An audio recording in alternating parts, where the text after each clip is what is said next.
Bienvenue pour un voyage à la découverte de 15 faits étonnants sur l'Ouzbékistan, un pays dont vous ignorez sans doute presque tout. Numéro 15. Le pays doublement enclavé. Situé au cœur de l'Asie centrale, l'Ouzbékistan n'a aucun accès à la mer. Mais sa particularité la plus frappante, c'est qu'il fait partie, avec le Liechtenstein, des deux seuls pays au monde doublement enclavés. Il est entouré uniquement de nations qui sont elles-mêmes sans littoral.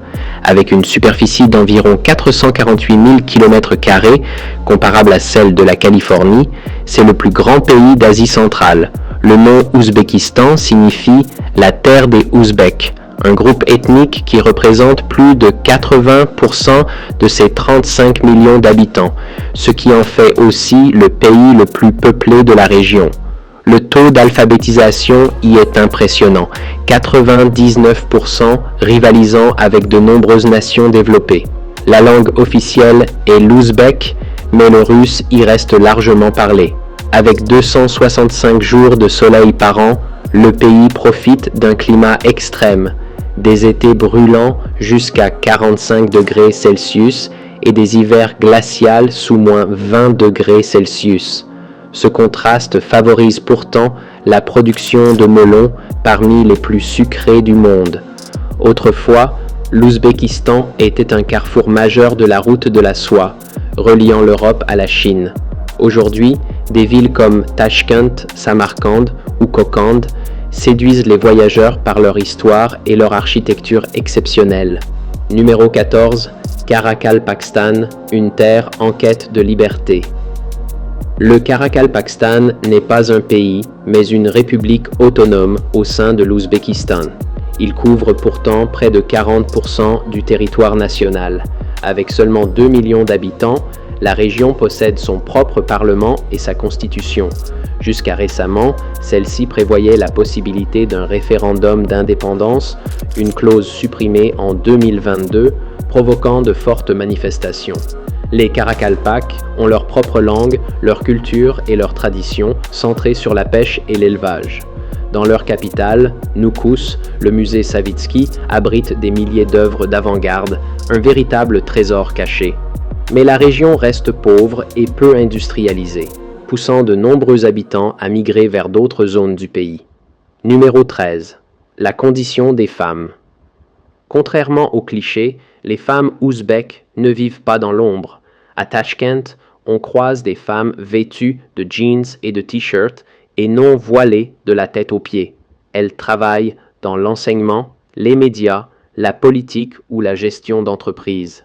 Près de 17,5% des parlementaires ouzbeks sont des femmes, un chiffre supérieur à celui de nombreux anciens pays soviétiques, dont la Russie.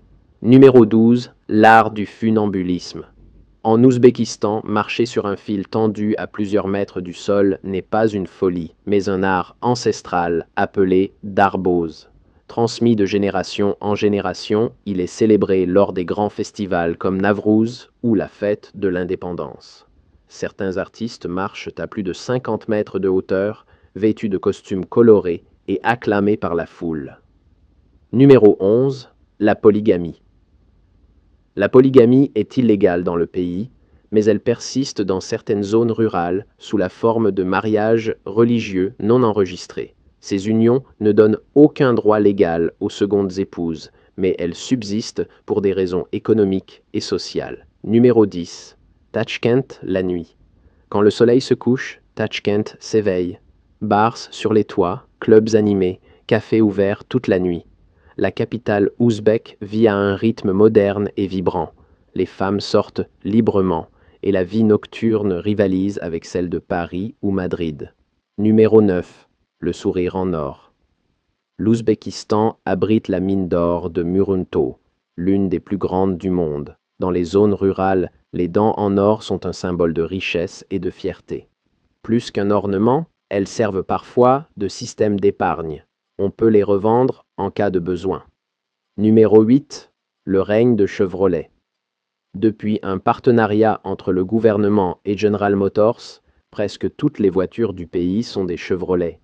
Elles représentent plus de 90% du marché, un record mondial. Numéro 7. Les bains de vapeur traditionnels. Les hammams ouzbeks ne sont pas seulement des lieux de propreté, mais de rencontres et de détente. Certains, à Boukhara ou Samarcande, datent de plus de 600 ans et conservent l'ambiance mystique de la route de la soie.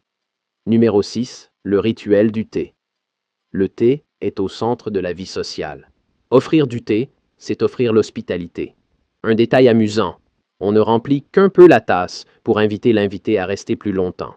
Numéro 5. Des yourtes et des maisons de terre. Dans les campagnes, les yourtes en feutre servent encore de résidence d'été. Dans les villes, les bâtiments ne dépassent rarement 5 étages pour mieux résister aux tremblements de terre. Numéro 4. Les mariages et le plov géant. Lors d'un mariage, tout le village prépare ensemble un plov, le riz national. Ensemble est un acte de communauté et d'amour familial. Numéro 3. Les festivals du Navrouz printanier à la fête du melon en été, en passant par le festival du film de Tachkent, l'Ouzbékistan vit au rythme des célébrations toute l'année. Numéro 2. Un paradis pour les gourmets. Le plov reste le plat national, décliné en plus de 60 recettes. Le pain, sacré, ne doit jamais être posé à l'envers. Et pour les plus curieux, goûtez le koumis, lait de jument fermenté, boisson traditionnelle légèrement alcoolisée. Numéro 1. Le coût de la vie. Vivre en Ouzbékistan coûte 10 fois moins cher qu'en Europe occidentale. Un repas complet coûte à peine 5 $, un café 1 $, et un appartement en centre-ville 250 à 400 $ par mois. Un pays idéal pour les nomades numériques et les retraités à la recherche d'un mode de vie abordable et ensoleillé. Voilà, vous connaissez maintenant les secrets de cette terre fascinante d'Ouzbékistan, au carrefour de l'histoire, de la culture et de la modernité.